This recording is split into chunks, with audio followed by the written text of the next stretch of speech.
કામ કરતા હોય અને ત્યાં એમને ચોક્કસ પ્રકારની બીમારી, ધારો કે કોઈ કડિયા મજૂર હોય એનું બાળક એ સિમેન્ટની થેલીને કપચીની ઢગલીમાં મોટું થવાનું, તમારા અને મારા પરિવારના બાળક કરતાં એના ફેફસા નબળા.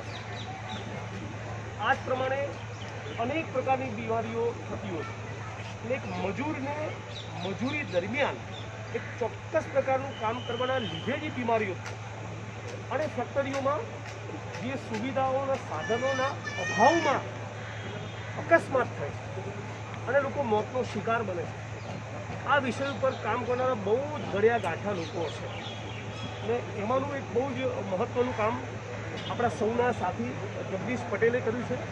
તો વડોદરાથી પીડિત પરિવારોને આપ સૌને મળવા માટે આવ્યા છે. એમની લાગણી અમારી બધા સાથે જોડાયેલી છે એટલે હું સાથી જગદીશજીને વિનંતી કરું કે સૌ મૃતકોના પરિવારજનોનો શ્રદ્ધાંજલિ આપણે બધા સાથે મળીને પાઠવીએ.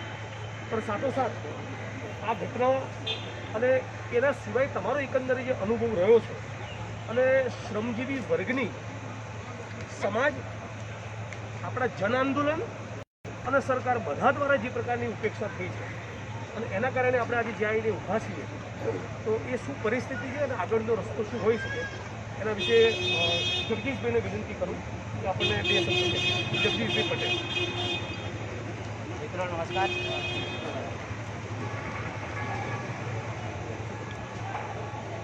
આ ઘટનાને કારણે અહીંયા આપણે બધા ભેગા થયા છીએ અને જિગ્નેશભાઈ જેવાના ટેકાને કારણે તમે બધા ટકી. બાકી અહીંયા બુલડોઝર કોઈને ઊભો રહેવા દે નહીં. આવડી મોટી ઘટના બની પણ મને એવું સાંભળવા મળ્યું કે કલેક્ટર બી ત્યાં જોવા નથી. કલેક્ટર જોવા તો મુખ્યમંત્રી તો બાજુ ચૂંટણી બાજુ. આપણા મજૂર મંત્રી કોણ છે? મજૂર મંત્રી કોણ છે ગુજરાત? તમારા કલ્યાણનું, તમારા અધિકારોનું રક્ષણ કરવાનું કામ કોનું છે? ઓળખો છો? તમે જોયા નથી, તમે એનું નામે નહીં સાંભળ્યું. એ રીતે એ દિલીપભાઈ ઠાકોર નામ છે. તો એક બાજુ એ છે કે ભાઈ આપણે આ કશી માહિતી રાખતા નથી. આપણે હવાર ઉઠ્યા, ડબલું લઈને કામે ગયા અને અમે પાછા. આ બધું આપણે જાણવું પડશે. એ નેતાઓ વોટ લેવા તમારે ઘેર આવે છે કે મને વોટ આપજો, પણ આવી ઘટના બને ત્યારે એ જોવા આવતા નથી કે ભાઈ શું થયું, તને કઈ બાજુ કેવી રીતે થયું. અને આપણે બી એમની આગળ જતા નથી કે ભાઈ આ ખૂટે છે. તો અત્યારે આ સરકારોની, કેન્દ્રની હોય કે રાજ્યની હોય, એમની નીતિ શું છે? એમની નીતિ એવી છે કે ભાઈ કાયદા હટાવો, કાયદાની જરૂર નથી. માલિકો એટલા બધા ભલા છે, એટલા બધા ડાયા છે કે એ લોકો તમારું પોતાની રીતે કલ્યાણ કરવાના. હવે ભાઈ જે કાયદાઓ હતા તો સુધી નથી થયું, એવું તો વગર કાયદે કેવી રીતે થશે? વગર કાયદે આ થયું એવું વધારે એવો અમારા જવાને ડર. કાયદા છે એટલે એવો અર્થ નથી કે પેલો ઇન્સ્પેક્ટર દંડો લઈને બધાને માર મારે. પણ એકવાર તમારી પાસે કાયદો હોય, તમારી પાસે અધિકાર હોય તો કોઈ ઘટના બને તો તમે એમાં સજા કરાવી શકો. તમે અને સજાના ડરથી પણ લોકો તમારું ધ્યાન રાખે. આજે એવો ડર રહેતો છે કે બેફામ તમારે જેમ કરવું હોય એમ કરો, કોઈ સૂચના નથી. હવે આવી ઘટનામાં આપણને મીડિયા દ્વારા ખબર પડે છે કે વડાપ્રધાને ટ્વીટ કર્યું એટલે તંત્ર ભાગ્યું, નહીં તો આટલાય ના આવ્યા. બાકી આપણા મેયરે કહ્યું કાં તો સામાન્ય ઘટના, એમને માટે બરાબર છે કે આવી બધી રોજ ઘટનાઓ બને, તો આમાં શું જોવા જવાનું? એટલે તમે એમને માટે કપડાં બનાવો, તમે એમને માટે મકાન બનાવો, તમે એમને માટે ફર્નિચર બનાવો, એ બધું મજૂર બનાવે છે. અમારા ચશ્મા કંઈ આકાશમાંથી પડ્યા? કોકે બનાયા ને, કોક મજૂરે બનાયા તો હું બહાર નીકળી શકું છું. મારા જુતિયા કોકે બનાયા, મારા કપડાં કોકે બનાયા. તો એ બધા મજૂરના પસીનાથી, મજૂરની મહેનતથી.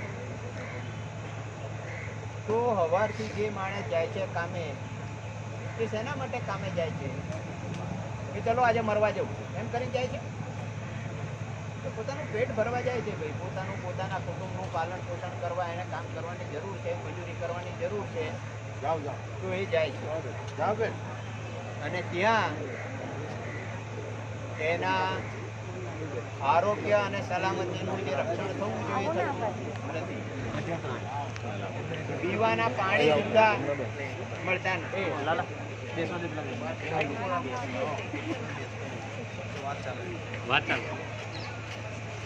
ટોયલેટ મળતા નથી. આ તો તદ્દન પાયાની માનવ જરૂરિયાત કહેવાય. એ પણ એમને આપવું નથી. એના માટે કાયદાઓ બન્યા છે તોય નથી મળતું. તો આપણી કેટલી બધી કામ કરવાની જરૂર છે એ બતાવી. કામદારોએ ખૂબ સંગઠિત થવું પડશે, ખૂબ માહિતી મેળવવી પડશે, ખૂબ સંઘર્ષ કરવો પડશે, લડવું પડશે. અને હવે આજે આપણે જે બેઠા છીએ તે શેના માટે બેઠા છીએ એ પણ આપણને ખબર હોવી જોઈએ કે શું આપણે થોડા પૈસા માટે બેઠા છીએ? પૈસા તો જોઈએ જ. એ લોકો થોડા પૈસામાં છટકી જાય તો ચાલવાનું નથી. પણ ફક્ત એટલું નથી, હવે બીજો મરવો ના જોઈએ. એના માટે તમે શું વ્યવસ્થા કરવાના છો એ અમને કહો. અમને બીજા કેવા નવા અધિકાર આપવાના છે? આજે વાત એવી છે કે તમને ખબર છે કે તમારા માથે જોખમ છે, કાયદાનો ભંગ થઈ રહ્યો છે, અને છતાં તમે કોર્ટમાં જઈ શકતા નથી કારણ કે તમને કાયદો અધિકાર નથી આપતો. તો કેસ કરવાની જે હક છે, અધિકાર છે, એ માત્ર કાયદાએ ઇન્સ્પેક્ટરને આપે. એટલા માટે આપણે ઇન્સ્પેક્ટર ઉપર એટલો બધો આધાર રાખવો પડે છે કે સાહેબ આવો, સાહેબ આવો, સાહેબ જુઓ, હા અહીંયા કાયદો ભંગ થઈ રહ્યો છે, તમે કેસ કરો. અને જોખમ આપણું હોય, કેસ એ કરે, સમાધાન એ કરે, આપણને ખબર બી પડે નહીં કે સમાધાન થઈ ગયું આપણા કેસ. અમે બરોડામાં એક ફેક્ટરી માટે લડ્યા, ખૂબ લડ્યા. ત્યારે એ લોકોએ 25 કેસ કરી દીધા. અમને કહ્યું કે 25 કેસ થઈ ગયા, અમે ખુશ થઈ કે ચલો હવે તો પેલાને બરાબર દંડો પડશે. 4 વર્ષે અમે પછી પૂછવા ગયા સાહેબ પેલા કેસનું શું થયું? સમાધાન થઈ ગયું. અરે સમાધાન થઈ ગયું, અમને પૂછ્યું કે નહીં, તમને શું પૂછવાનું? લોક અદાલતમાં કેસ લઈ જાય છે, ફોજદારી ગુનો કહેવાય છે. ફેક્ટરી એક્ટનો ગુનો એ ફોજદારી ગુનો છે. મેં કહું ભાઈ આ ખૂન થાય છે ને એને તમે લોક અદાલતમાં લઈ જાઓ ને, શું તારા કોર્ટો ચલાવો છો? તો અહીંયા આગળ બધા ન્યાયાધીશોની કોન્ફરન્સ હતી, એમાં મને બોલાયો હતો. એમાં ગુજરાત, મહારાષ્ટ્ર, બોમ્બે હાઈકોર્ટ એ બધાના ચીફ જસ્ટિસ હતા, સુપ્રીમ કોર્ટના જસ્ટિસ હતા. એમની સામે મારે એવું કહેવું પડ્યું કે ભાઈ ફોજદારી ગુનાઓ જે ફેક્ટરીઓમાં થાય છે એમાં તમે કેસીસ લોક અદાલતમાં લઈ જાઓ છો, ત્યાં 2-4 હજારમાં સમાધાન કરાવી દો છો, અને મજૂર જેને માથે વીતી હોય છે એને તો ખબર બી નથી હોતી, એને પૂછ્યું નથી. તો આ તો તમારું કેવું આખું તંત્ર છે? કાલે ઉઠીને તો કોકનું ખૂન થઈ જાય તમે લોક અદાલતમાં લઈ જાઓ, કોકની પર રેપ થયો તો કે લોક અદાલતમાં લઈ જાઓ. અને લોક અદાલતમાં કોણ બેસે છે? લોકોના સામાન્ય પ્રતિનિધિ, જેને કાયદાની બહુ ખબર નથી, પ્રોસેસની ખબર નથી. જે તમને સમજાવે કલાક પતાવી દો ને, એમ કે સાહેબ શું પતાવે હતા કે ગુનો કબૂલ કરી લે ને 4,000નો દંડ ભરી દે. એટલે વારના પૈસા જે પેલો ખુશ થતો તો બહાર આવે 4 લાખને બદલે આપણે 4,000માં. એટલે આ આખા દેશના તંત્રને સમજવું પડશે, જાણવું પડશે. જિગ્નેશભાઈએ કહ્યું એમ કે હું તો બીમારીઓ ઉપર વધારે કામ કરું છું, કારણ અકસ્માત તો દેખી શકાય છે, તરત દેખાય. આ મર્યો અને લોહી નીકળ્યું, આ પડ્યો, અને લોહી નીકળે એટલે થોડીક તો સહાનુભૂતિ લાગે, કરે રે. પણ આજે મારું માથું દુખતું હોય, મારી આંખો બળતી હોય કેમિકલને લીધે, એમાં કોઈનું પેટના પાણી હલતું નથી. અને હું ફરિયાદ કરું કે ભાઈ મને સાહેબ માથું દુખે છે, કારણ કે જાણ કામ કરે તો બહાના કાઢે છે, પેટમાં દુખ્યું, આજે માથું દુખ્યું, આજે આંખો બળી, અને એવું બધું થતું. ઘેર ચાપ તારું અહીંયા કામ તો જે લાંબા ગાળે જે બધી અસરો થાય છે, કેન્સરો થાય છે, કિડનીની બીમારી થાય છે, લીવરની થાય છે, એ બધાનું શું? તો ગુજરાતમાં કેમિકલોને કારણે દશા બેસી ગઈ છે વર્તન, અને એ બધા માટે આપણે બહુ લડવું પડશે. બધા આંતરરાષ્ટ્રીય કાયદાઓ છે એનો પણ ભારત સરકાર અમલ કરતી નથી. ILOનો જિગ્નેશભાઈ એક કન્વેન્શન છે 155 નંબર, 155 નંબર ઉપર ભારત સહી કરતી નથી. અમે વારંવાર એમને કાગળ લખીએ છીએ કે ભાઈ આ 155નું શું, બરાબર? એને 40 વર્ષથી 1981નું છે, 40 વર્ષ વીતી ગયા. ફિજી જેવા નાના દેશ, અફઘાનિસ્તાન નાના જેવા દેશ, વિયેટનામ જેવા નાના દેશ, એ લોકોએ સહીઓ કરી, અને ભારત એમ કે અમે મહાસત્તા, એ સહી કરવાથી ડરે. એમાં શું છે? એ તમામ કામદારોને સલામતી માટે રક્ષણની વાત છે. એ જો 155 હોત તો આ 10નું જે 20 કર્યું છે એ ના કર્યું. ઉડતું એક કામદારે કરવું, એક પણ કામદાર હોય તો પણ ફેક્ટરી પબ્લિક તો એ કરતા નથી.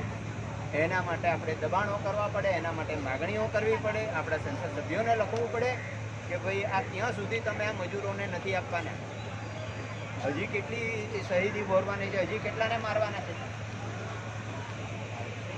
મોટી ફેક્ટરી હોય ત્યાં તો કઈ જાય થોડું ઘણું હોય, બાકી જે આ બધી તમારા નારોલમાં જોઈએ છે તો હજારો નાની નાની ફેક્ટરીઓ, લાખો કામદારો છે, એમનો કોઈ ધણી દોરી છે નહીં. એટલે બહુ જ ચિંતાજનક છે. અને વધારે ચિંતાજનક એ છે કે જે લોકો શાસન કરે છે એમને કંઈ પડી નથી કે આટલા વાર મર્યા, પણ એ જોવા આવવા માંગતું નથી માણસ કે ભાઈ મારા રાજ્યનો કામદાર કેવી રીતે મર્યો, કેમ મર્યો, શું થયું. એ તો પેલા ને દિલ્હીમાં શું બુદ્ધિ સૂજીને એણે ટ્વીટ કર્યું તો બધા દોડ્યા, બાકી તો કશું થાય નહીં.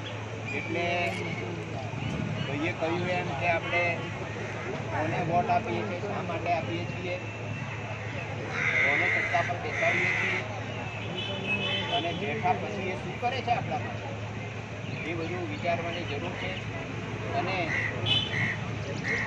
આપણે યોગ્ય વળતર માગવાનું.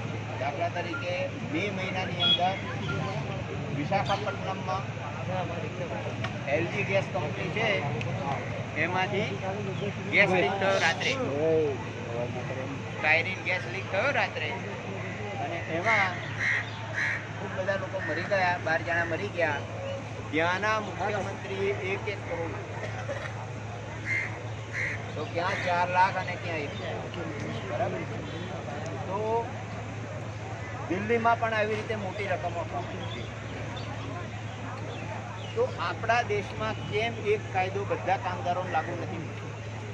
કે કેરળમાં મરે, કે કાશ્મીરમાં મરે, કે ગુજરાતમાં મરે, કે બંગાળમાં મરે, મળ્યો એટલે એને ચોક્કસ એક રકમ બધી જગ્યાએ સરખી, કે ક્યાંક બધાને ટુકડો 4 લાખનો આપે, આવું તો કેવી રીતે? અને આ કેવી રીતે નક્કી થાય છે, એની પ્રક્રિયા શું? એટલે આ બધા સવાલો બી આપણે કરવા પડશે, બધા પક્ષોને કરવા પડશે કે આ બધા પક્ષો રાજ કરવા માગે છે આપણી ઉપર, તો આપણે બી કરોડો આપણે શીખવું પડશે, જાણવું પડશે, ભણવું પડશે.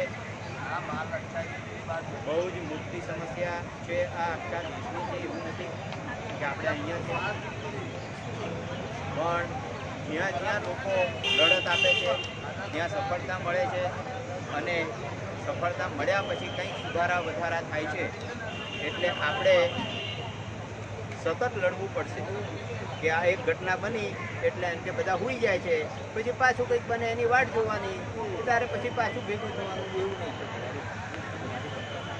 આ ઘટના બની એટલે 2-4 જણાના મને ફોન આવ્યો કે ભાઈ તમે અમને તાત્કાલિક ફલાણા આંકડામાં આપો. ભાઈ મેં કહું તો કોઈ સરકારી તંત્ર છું કે હું બધી પાછી આંકડા ભેગા કરતો રહું? એવું કરી શકાય? એના માટે આખું તંત્ર જોઈએ બને. દરેક ઘટના બને એટલે મને ખબર મળે, મારી પાસે વ્યવસ્થા હોય, બધું થાય, અને એના માટે બધા લોકોએ મદદ કરવી પડે. હવે એવું તો કશું છે નહીં, તો હું મારી આગળ કેવી રીતે કહું? પણ આપણને જરૂર છે એ નથી કે આવું કંઈક થાય તે વખતે આપણને એડવોકેસી માટે આ બધી આંકડાઓની જરૂર છે, જે આપણી પાસે. આજે ગુજરાતમાં દર વર્ષે કેટલા કામદાર મરે છે, તો સરકાર કહે છે 200, તો આપણે 200 કહીએ. પણ 200 નથી મરતા, 1000 મરે છે. 1000ના આંકડા નથી આપણી પાસે. અને એને માટે આપણે પોતે કેટલીક વ્યવસ્થાઓ કરવી પડશે. તંત્ર ઊભું આપણે કરવું પડશે. આ લોકોના ભરોસે નહીં ચાલે. આપણે સતત લડત ચાલુ રાખીશું એવી આશા સાથે હું વિનંતી કરું. રમેશ શ્રીવાસ્તવ આપણી વચ્ચે છે અને એ પોતે ગુજરાતમાં એક શ્રમજીવી તરીકે, એટલે સાદી ભાષામાં કહું તો મજૂર તરીકે પેટનો રોટલો રડવા માટે આવ્યા હતા. અને હું જ્યાં રહું છું અમદાવાદ મેઘાણી નગર, એ બાજુમાં એક લુબી નામની કંપની છે. એ કંપનીમાં કામદાર તરીકે નોકરી કરતા હતા.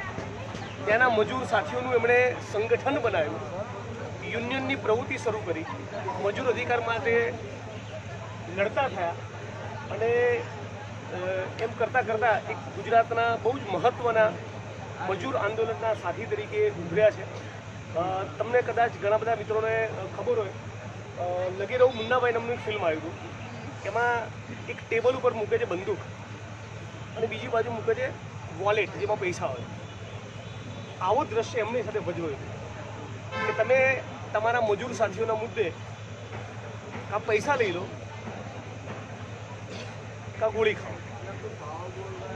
પછી એમણે જે કીધું હતું કે અહીંયા કહેવાય એવું નથી, પણ જેમણે પૈસા નથી લીધા અને પછી બાકીનું જીવન એમણે મજૂર આંદોલનમાં આપી દીધું છે, એવા સાથી રમેશભાઈ શ્રીવાસ્તવ એ મજૂર અધિકાર મંચ સાથે જોડાયેલા છે. જે મીનાબેન અને દિનેશભાઈએ વાત કરી કે એ બધી ટીમ સાથે જોડાયેલા છે. હું પણ આ ટીમ સાથે જોડાયેલો છું. એટલે એમણે એક આવેદનપત્ર તૈયાર કર્યું છે આ ઘટનાને લઈને શું ડિમાન્ડ આપણી હોવી જોઈએ. તો રમેશભાઈને વિનંતી કરું એ આવેદનપત્ર અને એની વિગતો એ આપણી વચ્ચે રજૂ કરે. સાથીઓ, બહુ દુઃખદ ઘટના છે કે આપણે આ શહેરને અને આ દેશને ચમકાવનારા જે શ્રમજીવીઓ છે એ શ્રમજીવીઓની શું હાલત છે, શું પરિસ્થિતિ છે અને એની સામે તંત્રનો શું આપણા સામે રોલ છે અને વલણ છે એ પણ જોવા જેવું છે. એ બધી પરિસ્થિતિઓને જોતાં આપણે આ જે ઘટના બની છે એ સંદર્ભમાં આપણે એક આવેદનપત્ર તૈયાર કર્યું છે. અને આપણે આ ઘટના સંદર્ભે આખી વાત એ ક્રિમિનલ કાયદા હોય કે પછી લેબર લોઝ હોય કે પછી સામાજિક કાયદાઓ હોય, કઈ રીતે લાગુ પડે છે અને શું આપણને એના અસર થાય છે અને એ અસર સાથે સરકારને શું લાગે વળગે છે, કઈ રીતે સરકાર આપણને એમાં મદદ કરે અને કયા કાયદા નીચે આપણને મદદ કરે, એ સંદર્ભમાં આપણે એક આવેદનપત્ર તૈયાર કર્યું છે. અને મોટાભાગના એ 8 માગણીઓ આપણે મૂકી છે. હું તમામ વાંચવા મને લાગે જો જરૂરી ના હોય તો આપણે માગણીઓ ઉપર જઈએ. એટલે પહેલી માગણી તમામમાં છે. સાહિલ એન્ટરપ્રાઇઝમાં સંચાલકોની બેદરકારીથી બનેલ દુર્ઘટનામાં નિષ્પક્ષ તપાસ તેમજ લાગતા વળગતા તમામ જવાબદારો સામે ફરિયાદ દાખલ કરી પીડિત પરિવારને ન્યાય અને વળતર અપાવવા સંદર્ભમાં રજૂઆત. સાહેબ શ્રી, ઉપરોક્ત વિષય પ્રત્યે જણાવવાનું કે તારીખ 4/11/2020ના રોજ સવારે 11 કલાકે સાહિલ એન્ટરપ્રાઇઝ કિરાણા પીપલજ રોડ ગણેશનગરની સામે અમદાવાદ ખાતે આવેલી કંપનીમાં સરકારશ્રીના ધારાધોરણ વગર અને પરવાનગી વગર તેમજ પ્રતિબંધિત મિક્સર કરાતા ભયંકર જીવલેણ કેમિકલના બ્લાસ્ટ થતાં સદર કંપની તેમજ આજુબાજુમાં આવેલ ગોડાઉનમાં બિલ્ડિંગ પડવાથી કંપની તેમજ ગોડાઉનમાં કામ કરતા 12 શ્રમિકોના દાઝી જવાથી કરુણ મૃત્યુ થયેલ છે તેમજ ઘણા શ્રમિકો ઘવાયા છે અને હાલ સારવાર હેઠળ છે. ઉપરોક્ત સાહિલ એન્ટરપ્રાઇઝમાં એવા કયા જીવલેણ કેમિકલનું મિશ્ર કરવામાં આવતું હતું જેનાથી આટલી મોટી માલ મિલકત જાનહાનિ તેમજ માનવને નુકસાન કરતો ભયંકર ધડાકો થયેલ છે, તે કેમિકલનો મિક્સર કાયદાના ધારાધોરણમાં હતું કે કેમ, તે કેમિકલ જીવલેણનો સદર મિક્સિંગ માટેની પરવાનગી કંપનીએ કાયદા મુજબ કાયદાની રૂએ મેળવેલ છે કે કેમ અને કાયદેસર છે કે કેમ, તેમજ સદર કંપની તે કાયદા મુજબ દુર્ઘટનાવાળી કામગીરી માટે પરવાનગી લાયસન્સ મેળવેલ છે કે કેમ, તેમજ કાયદાના રક્ષકો અને અમલીકરણના અધિકારીઓ સદર લાયસન્સ આપેલા હોય તે લાયસન્સના ધારાધોરણમાં છે કે કેમ, અને લાયસન્સ કે પરવાનગી આપનાર અથવા તો પરવાનગી વગરની કામગીરી થતી હોય તે માટેના જવાબ અધિકારીઓ સામે તપાસ કરવા, કાયદેસરની કાર્યવાહી કરવા અને જરૂર જણાય એવા તમામ જવાબદારો સામે પોલીસ ફરિયાદ દાખલ કરવા માટે તેમજ આવી દુઃખદ જઘન્ય ઘટનાઓમાં પુનરાવર્તન ના થાય અને અસરગ્રસ્તોને યોગ્ય ન્યાય તેમજ યોગ્ય વળતર મળે તે બાબતે અમારી નીચે મુજબની માંગણીઓ છે. 1. ઉપરોક્ત ઘટના જે તંત્ર અને કંપનીની સ્પષ્ટ બેદરકારી અને નિષ્કાળજીથી બનવા પામેલ છે તે ઘટનામાં ભોગ બનનાર તમામ શ્રમજીવીઓનો ₹20 લાખનું વળતર આપવામાં આવે. ઉપરોક્ત ઘટના તંત્ર અને કંપનીની સ્પષ્ટ બેદરકારીથી બનવા પામેલ છે તે ઘટનામાં ઘાયલ થયેલ તમામ શ્રમિકોને ₹5 લાખનું વળતર આપવામાં આવે. નંબર 3. ઉપરોક્ત ઘટના અમદાવાદ મ્યુનિસિપલ કોર્પોરેશન વિસ્તારમાં આવતી હોય અમદાવાદ મ્યુનિસિપલ કમિશનર અને મ્યુનિસિપલ કોર્પોરેશનના સુરક્ષા અને સલામતી માટેના ઉપરોક્ત વિસ્તારના જવાબદાર અધિકારીઓ સામે કાયદેસરની ફરિયાદ દાખલ કરી યોગ્ય પગલાં ભરવામાં આવે. 4. ઔદ્યોગિક સલામતી અને સ્વાસ્થ્ય સુરક્ષા એટલે કે ડીસ કરીને એક સંસ્થા છે જે તમામ આખા દેશમાં અથવા તો એના માટે લેબર ડિપાર્ટમેન્ટે એક અધિકારી અને એક વ્યવસ્થાની નિમણૂક કરેલ છે. એના માટે છે કે ઔદ્યોગિક સલામતી અને સ્વાસ્થ્ય સુરક્ષા ડીસના ડિરેક્ટર, નાયબ ડિરેક્ટર અને ઉપરોક્ત વિસ્તારના ફેક્ટરી ઇન્સ્પેક્ટરને તાત્કાલિક અસરથી સસ્પેન્ડ કરી ફોજદારી ફરિયાદ દાખલ કરવામાં આવે. આ ઘટનામાં મૃત્યુ પામેલા અને દવાયેલા એવા ઘણા શ્રમિકો 18 વર્ષથી ઓછી ઉંમરના હતા અને કામ કરતા હતા, જેમાંથી હિતેશ મનુભાઈ પરમાર જેઓ મૃત્યુ પામેલ છે.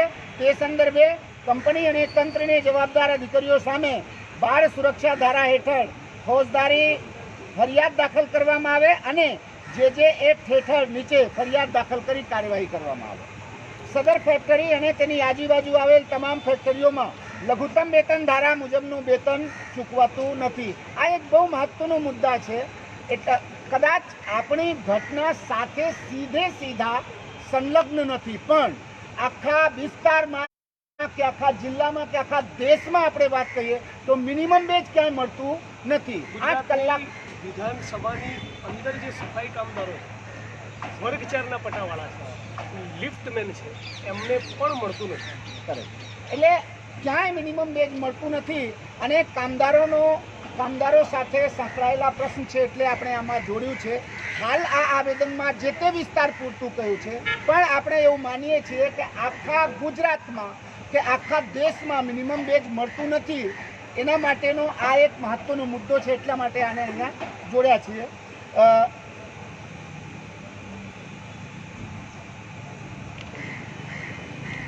લઘુત્તમ વેતન ધારા મુજબનું વેતન ચૂકવાતું નથી. તમામ ફેક્ટરીઓના આજુબાજુની તમામ ફેક્ટરીઓના છેલ્લા 6 મહિનામાં ચૂકવાયેલ વેતનની તપાસ કરી તફાવતની રકમ સંબંધિત કામદારોને ચૂકવવામાં આવે અને ફેક્ટરીઓ સામે એટ્રોસિટી સહિતના ફોજદારી ધારા હેઠળ કેસ દાખલ કરવામાં આવે. કારણ એટ્રોસિટી આપણે એટલા માટે કહીએ છીએ કે તમામ કામદારો જે એવી કમ્યુનિટી છે જ્યાં લોકો સાથે અન્યાય થયા છે અને જે લોકોને વ્યવસ્થિત કામ નહીં મળે એટલે જ આવી ફેક્ટરીઓમાં કામ કરે છે. અને ત્યાં મિનિમમ વેજ ના આપવું એટલે ભૂખ્યા મારવા જેવું છે. એટલે વેઠનો એક નિયમ છે એટ્રોસિટીમાં કે જો મિનિમમ વેજ ના આપવામાં આવે તો એ વેઠ કહેવાય અને એ ભીખ માગવા જેવું કૃત્ય કહેવાય.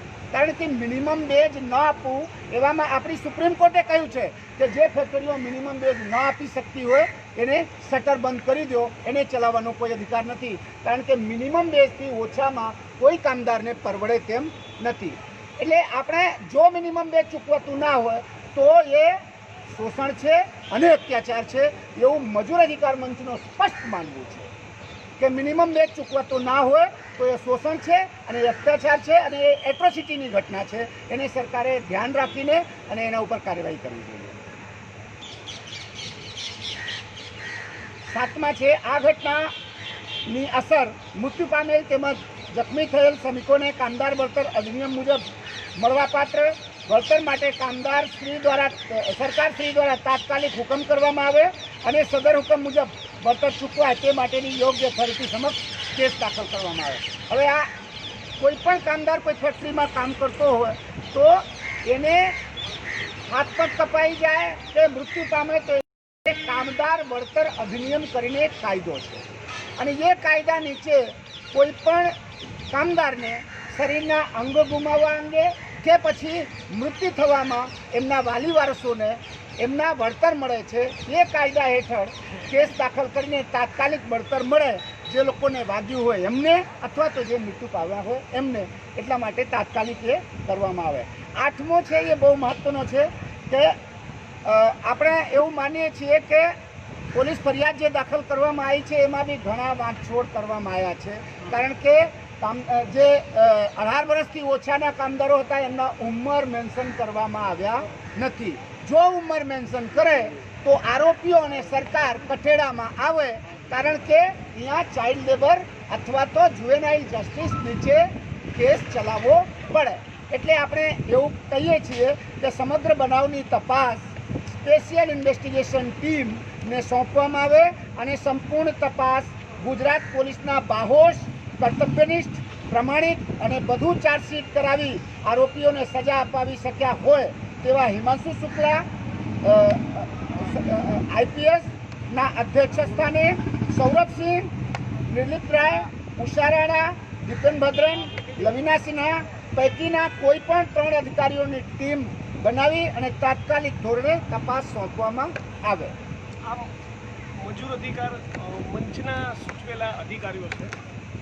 બહુ મિત્ર ભાવે હું આમાં ચોક્કસ કારણોસર અસહમતિ દર્શાવું છું કે અધિકારીઓના નામ બાબતે આપણે સ્વતંત્ર ચર્ચા કરીશું. આમાંથી ઘણા એવા છે જે એકથી વધારે કિસ્સામાં ખોલડીમાં બોર ભાગી ચૂકેલા છે, પણ એ તમને તમારા શ્રેષ્ઠ રિઝનમ મુજબ જે સૂચવવા જેવા લાગે એ નામ છે. આપણે એની સ્વતંત્ર ફરી ચર્ચા કરીશું. ચોક્કસપણે અમે પણ ગુજરાતમાં જ જીવીએ છીએ અને ગુજરાતમાં જે લોકો સમક્ષ છે એ જોઈએ છીએ આસપાસ. મારો અનુભવ કોઈના સાથે સારો હોય એટલે બધાના અનુભવ એમના સાથે સારો હશે એવું કહી શકાય નહીં. એટલે જિજ્ઞેશભાઈ જે કહે છે કે અમુક અધિકારીઓ એ કદાચ આપણે મારા વ્યક્તિગત અનુભવ કે મજૂર અધિકાર મંચના અનુભવ હોઈ શકે કે અમે કોઈ ફરિયાદ લઈને ગયા હોઈએ ને એમાં એમના સારો પ્રતિભાવ મળ્યો હોય એટલે અમને એવું લાગે કે એ સારા અધિકારી છે એટલે આપણે લખ્યા હોઈએ. ચોક્કસપણે એમાં બી એમથી કોઈ સારા અધિકારી આવતા હોય એની સામે કોઈ વાંધો નથી, પણ તપાસ કરનાર સ્પીડ અને એના પ્રગતિ ઉપરથી એવું લાગે છે કે આ જે કામદારો છે, આ જે લોકો છે, આ જે ભોગ બનનાર છે, આ જે પીડિત છે એમને ત્વરિત અને નિષ્ઠાપૂર્વકની ન્યાય મળે એમ નથી. એટલા માટે આ મુદ્દો આપણે નાખ્યો છે. અધિકારીઓ કોણ હશે એ કદાચ આપણા માટે અત્યારે ચર્ચાનો વિષય હોઈ શકે નહીં. આ 8 મુદ્દાઓ સાથે મજૂર અધિકાર મંચ એક આવેદનપત્ર સરકારને આપવા જઈ રહ્યું છે અને 12 ઓથોરિટી મુખ્યમંત્રીથી માંડીને અને પોલીસ ઇન્સ્પેક્ટર નારોલ તક સુધીને આપણે એમાં લેબર ડિપાર્ટમેન્ટ પણ આવી જાય, હોમ ડિપાર્ટમેન્ટ પણ આવી જાય, મુખ્યમંત્રી પણ આવી જાય છે અને ફેક્ટરી ઇન્સ્પેક્ટરને એ બધા બી આવી જાય છે. એટલે આપણે આ બધાને સબમિટ કરાવીએ છીએ. સાથે સાથે એ પણ એટલું જ કે આ જે ઘટના બની છે એવી ઘટનાઓનું પુનરાવર્તન ના થાય. એ ઘટના બની છે, ચોક્કસ બની છે અને એમાં નિષ્ઠાપૂર્વકનું તપાસ થાય, ન્યાય મળે અને એવી ઘટનાઓનું પુનરાવર્તન ના થાય એ માટેનો કાળજી લે. એ સાથે મારી વાત પૂરું કરું છું.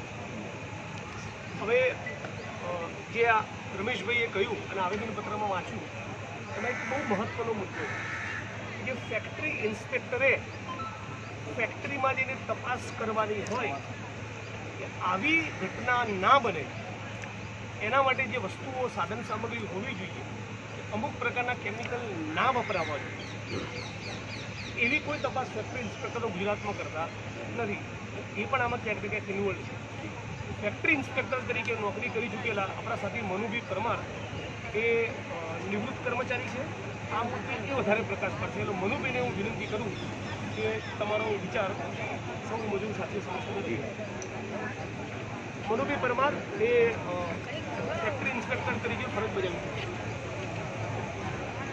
માનનીય શ્રી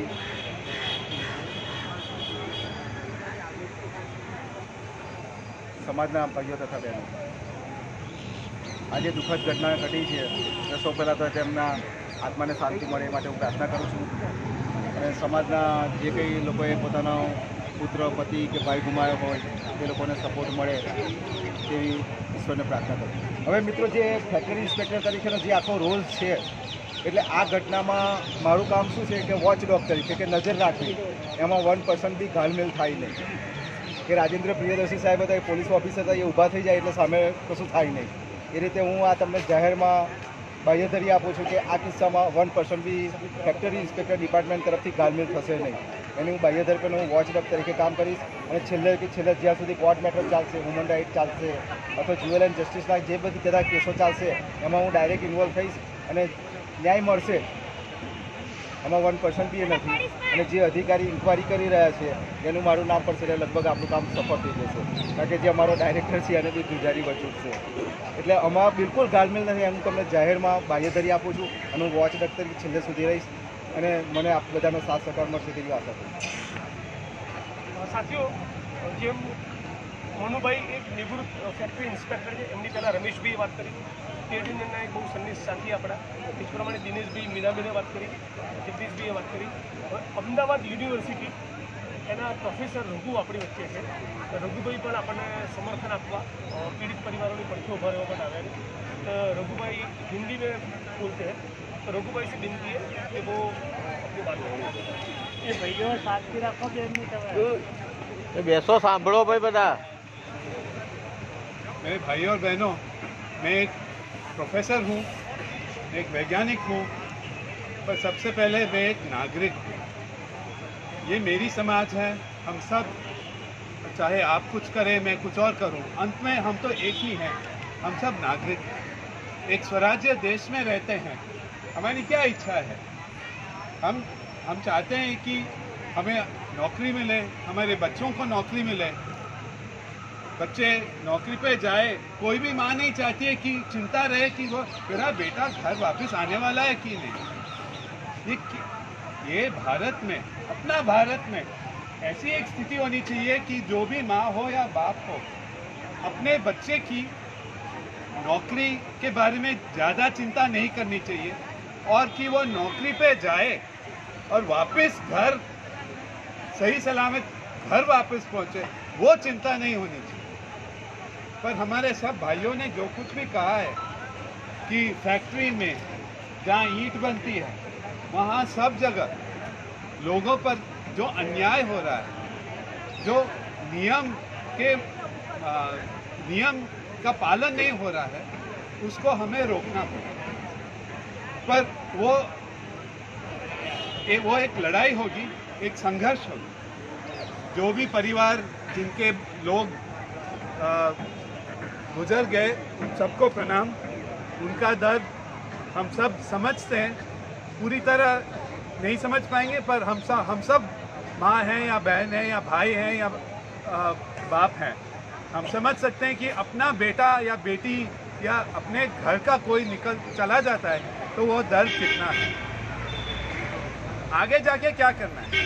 ऐसे घटना आते रहेंगे और हम ऐसे ही इकट्ठा होंगे, हम अपना दुख थोड़ा बांट लेंगे और फिर चले जाएंगे, तो इसका कोई सुझाव नहीं होगा. तो आगे जाके ये तब बदलाव आएगा समाज में जब हम चुप नहीं रहेंगे, हम आवाज़ उठाएंगे. और एक और बहुत बड़ी बात है, और जो दूसरों ने भी कहा है, जब चुनाव आती है तब इस सब को न भूलें. किसी ने कुछ और आपके कान में कह दिया, मेरे कान में कह दिया कि वो आपके दुश्मन है, हम आपकी रक्षा करेंगे. ये सब बातें सुन के आप अपना वोट मत दीजिए. ये पूछिए, मेरे बेटे के लिए आप काम पहुंचा सकते हो, उनकी सुरक्षा कर सकते हो, मुझे पानी दे सकते हो, पीने का पानी. मैं नारोल से अभी आ रहा हूँ. सुभाष भाई ने, जो RDM से लगे हुए हैं, उन्होंने मुझे बॉटल दिखाया. पानी का कलर होता है, रंग होता है. वो कहाँ पीला कलर का पानी दिखा रहे हैं मुझे.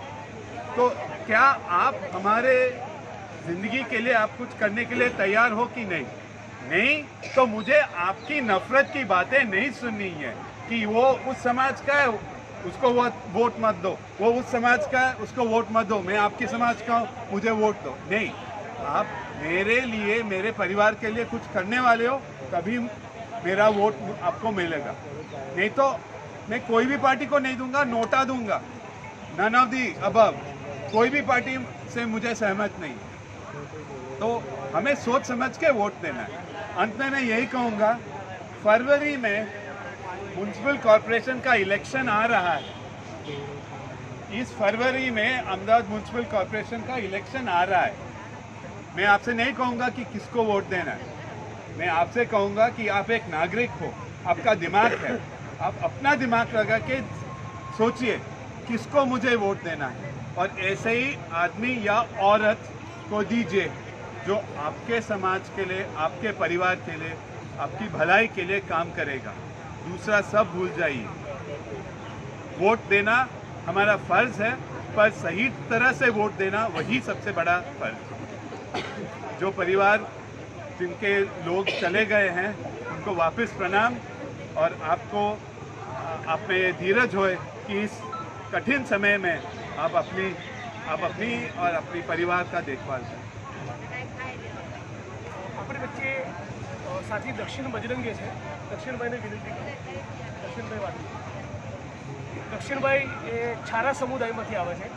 છારા સમુદાય એ દેશનો એક બહુ જ વંચિત અને ગરીબ વર્ગ છે, અને ગરીબ અને વંચિત હોવાની સાથોસાથ જેની પર જન્મજાત ચોરીનો આરોપ લાગેલો છે, એટલે કે બદનામ કોમ, બદનામ કરી મૂકેલી કોમ, એવા સમુદાયની અંદરથી બોલવું એ પણ એક બહુ મોટી વસ્તુ છે. મેં દક્ષિણભાઈને વિનંતી કરું.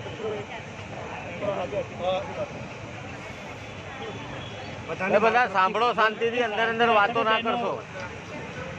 જે પરિવારના લોકોએ પોતાના સ્વજનોને ખોયા છે એમની સાથે મારી અને ડીએનટી અધિકાર મંચ, ગુજરાતમાં વિચરતી વિમુખ જનજાતિઓનો જે સમૂહ છે એ બધાની સંવેદનાઓ આપની સાથે છે. આ બહુ કમનસીબ ઘટના છે, પણ આ એવું નથી કે આ કમનસીબ ઘટના ગણીને અને આપણે એને અવગણી દઈએ કે આ તો થયા કરે.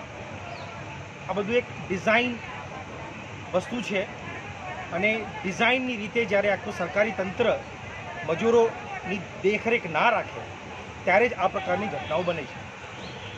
હમણાં થોડાક મહિનાઓ પહેલાં અમારા કુબેરનગરમાં એક આખી બિલ્ડિંગ નીચે પડી ગઈ, અને એમાં બે છોકરાઓ, એકની ઉંમર 18 વર્ષ અને એકની ઉંમર 19 વર્ષ, ચારણ સમાજના હતા. એ લોકો દટાઈ ગયા, એની અંદર મરી ગયા. બને એના 2-3 દિવસ પછી એમના પરિવારના લોકો અમને મળવા માટે આવ્યા અને કીધું કે અમારે બિલ્ડરની વિરુદ્ધમાં કેસ કરવો છે. એ બધું બહુ સારી વાત છે, કારણ કે અમારે કેસ કરવાનો જ હતો અને એ લોકો સામેથી આવ્યા. એટલે મેં એમને પૂછ્યું કે કેમ કેસ કરવા માગો છો તમે, એટલે તમારું ઇન્ટેન્શન શું છે, તમે શું તમારા મગજમાં છે કે તમે કેસ કરીને એમને સજા અપાવવા માંગો છો, કે તમારું શું લાગણી છે તમારી આ બાબત? તમને કીધું કે ના, તો કેસ કરીએ એટલે પછી પૈસા કાલ ઉઠીને આપે, એટલે બધું પૈસા આપે એટલે તો કે પછી સમાધાન કરી લેવાનું. એટલે હું તમારા બે દીકરાઓ, એક 18 વર્ષનો 19 વર્ષ તો ગયો છે, એટલે તમે પૈસાની અપેક્ષા રાખો છો, તમને સજાની તમને અપેક્ષા નથી કે એમને સજા મળે, અને મારે એમની સાથે કોઈ પણ સંજોગોમાં મારે સમાધાન નથી કરવાનું. કે સાહેબ ગરીબ માણસો છીએ, શું કરીએ? પ્રશ્ન એમનો બહુ સાચું હતું, પણ આ ગરીબ માણસો છીએ એ કહીને આપણે જ્યારે જેટલા આ ફેક્ટરીવાળા ક્રિમિનલ છે ને એટલા જ આ પરિવારો પણ ક્રિમિનલ છે એમ માનું છું. એટલે કોઈ પણ સંજોગોમાં સરકાર પાસેથી વળતર આપણે લેવો જ છે, લેવો જ પડે, અને એની સામે કરોડો રૂપિયા પણ આપે, લઈ લેવાના, પણ સમાધાન નહીં કરવું. કારણ કે આપણા જ પૈસા છે, આપણા મજૂરોના જ પૈસા છે, એ કંઈ પોતાના ઘરમાંથી પૈસા નથી આપતા. આ ફેક્ટરીના જે લોકો છે એમની પાસેથી 20 લાખ રૂપિયા 25 લાખ રૂપિયા લેવા, એનો મતલબ એમ કે એમની દીકરીનો કોઈ સગાઈ હોય ને તો સગાઈમાં જે જમવાનો ખર્ચો થાય ને એ ખર્ચો છે. એટલે આપણે આપણો માણસ જે ખોયો છે એની કિંમત આપણે 20-25 લાખ રૂપિયા આપ્યા અને આપણે ખુશ થઈ ગયા અને આપણે આવું માની લીધું કે આપણે શું કરીએ, આપણે તો ગરીબ છીએ. પણ ના, આપણે એ સમજવું પડે કે આ ગરીબ માણસ જ આ દેશનું રાજકારણ બનાવે છે. કારણ કે તમે જ લોકો છો, જેવી રીતે પ્રોફેસર સાહેબે વાત કરી, તમે જ લોકો છો કે જે લોકો સવારે ઉઠીને 8 વાગ્યાથી સાંજના 5 વાગ્યા સુધી ઇલેક્શન આવે ત્યારે લાઈનમાં ઊભા રહીને તમે વોટ આપો છો. આ એસીમાં બેઠનારા લોકો, એસીમાં રૂમમાં બેઠા હોય, ગાડીમાં ફરનારા લોકો, એ લોકો ઓછું વોટિંગ કરે છે. આપણે ગરીબ માણસો છે ને વધારે કરીએ છીએ. પણ આપણને આવી પ્રકારની જે ભયંકર ઘટનાઓ બનેલી હોય, બાર વ્યક્તિઓ ખોયા હોય, પણ જ્યારે છેલ્લે ઇલેક્શનના 4-5 દિવસ પહેલાં કે અઠવાડિયે 2 અઠવાડિયામાં મોદી જેવા વ્યક્તિઓ કે પોલિટિકલ પાર્ટીના જે વ્યક્તિઓ છે એવું સરસ બોલી નાખે, એવું સરસ તમને બતાવી દે, એટલું મસ્ત મજાના તમને પેપરમાં ફોટા છાપી નાખે એટલે તમે બધા એની અંદર ફસાઈ જાઓ અને છેલ્લે જઈને જ્યાં તમારે આંગળી દબાવવાની હોય ત્યાં તમે ના દબાવો અને જે તમારા ઉપર અત્યાચાર કરે છે એના ઉપર જ તમારી આંગળી જતી રહે. એટલે હું એમ માનું છું કે આ કમનસીબ ઘટનાના સમયે જ્યારે આપણે મળ્યા છીએ ત્યારે આપણે આપણા પક્ષે પણ વિચારવું પડે. ખાલી સામે પક્ષે નહીં, એ તો ઓપરેશન છે, એ લોકો તો આપણા ઉપર ભયંકર અત્યાચાર કરે છે. એને આજથી નહીં, ઘણા વર્ષોથી કરે છે. જ્યારથી આ દેશ આઝાદ થયો છે અને દેશની જે કલ્પના થયેલી એવો દેશ આ બન્યો જ નથી ક્યાંય. અને આ બધું થતું આવ્યું છે એમાં આપણો પણ ક્યાંક રોલ છે. એટલે યાદ રાખવું પડે. આ 6 મહિના થઈ ગયા, વર્ષ થઈ ગયા, 2 વર્ષ થઈ ગયા, એટલે આપણે ભૂલી જવાનું હોય એવા પ્રકારની ઘટના આ નથી. આપણા છોકરાને લાફો માર્યો હોય ને કોઈ પોલિટિશિયને કે કોઈ પોલીસે લાફો પણ માર્યો હોય ને એ પણ યાદ રાખવા જેવી ઘટના છે. આ તો આપણે બાર માણસોના જીવ ખોયા. મેં જ્યારે છારાનગરમાં જ્યારે પોલીસોએ માર્યા અમને બધાને, એક રાત્રે ધનાધન રાત્રે પોલીસ આવી ગઈ અને બધાને પુત્રની જેમ માર્યા. ત્યારે કોઈ પણ વ્યક્તિ, કોઈ પણ પોલિટિકલ વ્યક્તિ કે કોઈ પણ વ્યક્તિ છારાનગરમાં આવવા માટે તૈયાર નહોતા. અને ત્યારે જિગ્નેશભાઈ ત્યાં આગળ આવ્યા અને જિગ્નેશભાઈની આવ્યા પછી ત્યાં આગળ જે એક તંત્રમાં જે સભાનતા આવી એ હજી સુધી હું અનુભવી શકું છું છારાનગરની અંદર. ત્યાં આગળ એક બહુ સરસ વાત થઈ કે 4 વ્યક્તિઓને ઉનામાં માર્યા અને એક બહુ મોટી દલિત સમાજની મૂવમેન્ટ ઊભી થઈ અને એક જિગ્નેશભાઈ અત્યારે વિધાનસભામાં બેઠા છે. છારાનગરની અંદર 400 વ્યક્તિઓને કૂતરાની જેમ મારે અને જેવી રીતે ઉનામાં માર્યા હતા એના કરતાં ખતરનાક. કારણ કે આપણને સતત બીક લાગે કે જો હું આગળ જઈશ મને પોલીસ પકડી લે છે તો મારું શું થશે. આ સતત આપણે આપણા પરિવાર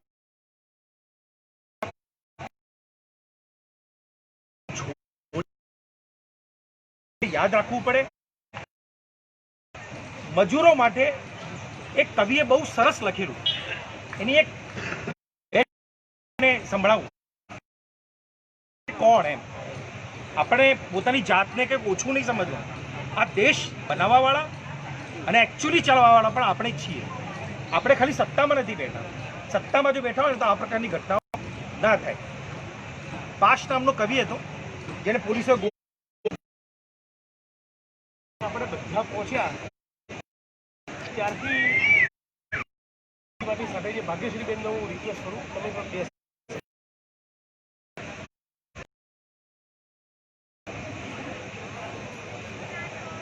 મારા ભાઈઓ, મારા વડીલો, મારી માતાઓ, જે તમે એ ઘટના છે 15 દિવસે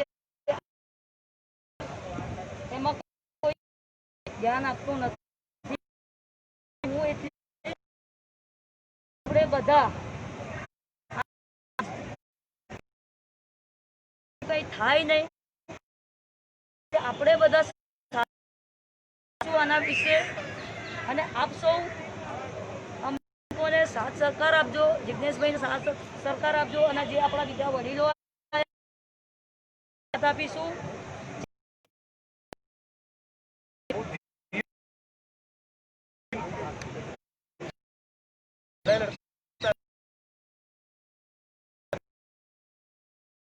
આપણને બે શબ્દો કે વિપુલભાઈ શ્રમજીવી આંદોલન સાથે જોડાયેલા છે, કન્સ્ટ્રક્શન વર્કર સાથે પણ એનું ઘણું બધું કામ છે.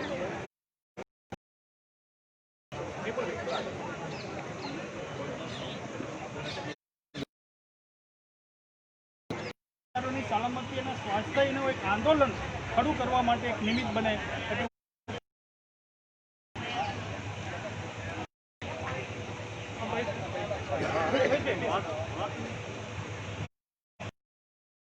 સંઘર્ષના સાથે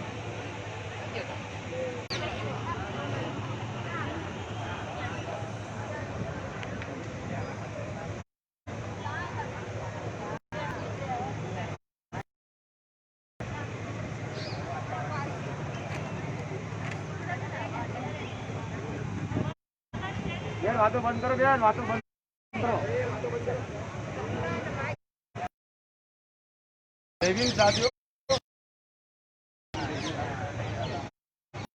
4 તારીખે જે શ્રમિકો સાથે જે દુર્ઘટના બની, આપણે શ્રમિક માટે પીડિત પડી 4 દિવસથી સતત આપણી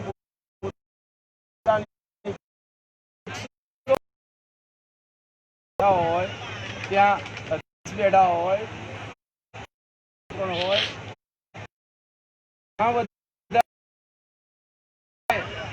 એક વ્યક્તિ, એક આપણી સમાજનું ગૌરવ, એક તાકાત